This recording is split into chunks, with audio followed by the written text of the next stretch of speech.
I'm from Denmark, and way back I did a master degree in finance and strategy.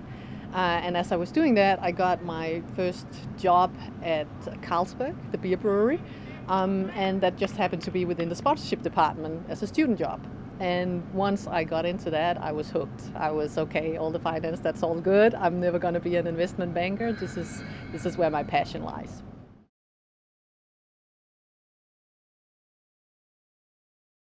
So I've just moved back to Denmark. I lived the last 7 years in Singapore, where I was part of starting up a new sports media brand.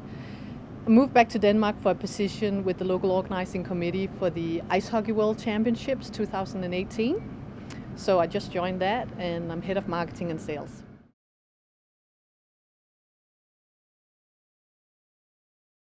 It's a very small little community, even globally, and a lot of people, see the glitz and glamour of it.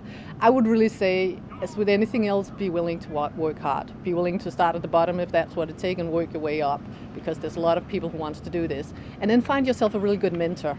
I've been very lucky in my career to have some really, really skilled people who have been my mentors, and just really helped me through getting into understanding what is this all about and how do you set yourself apart. So a really good mentor.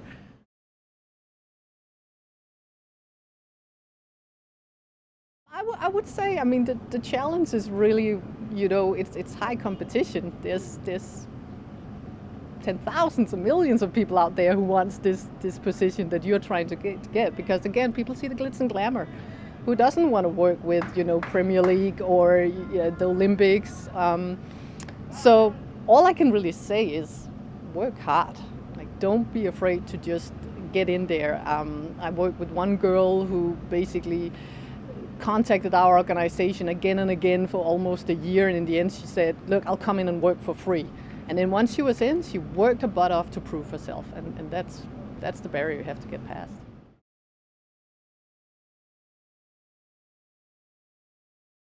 I'm looking for someone who has a passion for sports. Of course, a lot of other skills, depending on the role, needs to be in place. But my experience really is, you got to have a passion, because that's what we're selling. We're selling that engagement with the passion of the fans.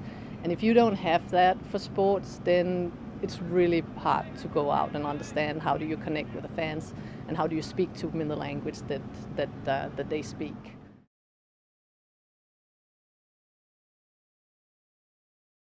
Yeah, and I think it is within anything you do today.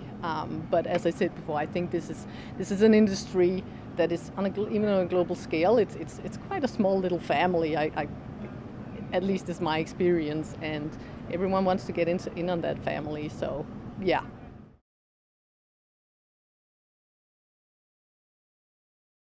My first boss, he said to me from the very start, Maja, keep it simple. And I've stuck with that ever since. And it's again, play on words, it sounds so simple, but really, it's about that passion for the sport. Don't overcomplicate it, keep it simple.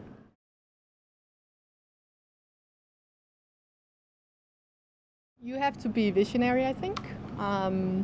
So you really just got to be able to look ahead and see, what's the next big thing that makes the fan experience even better. I think that's really a key thing. I think you need to be humble.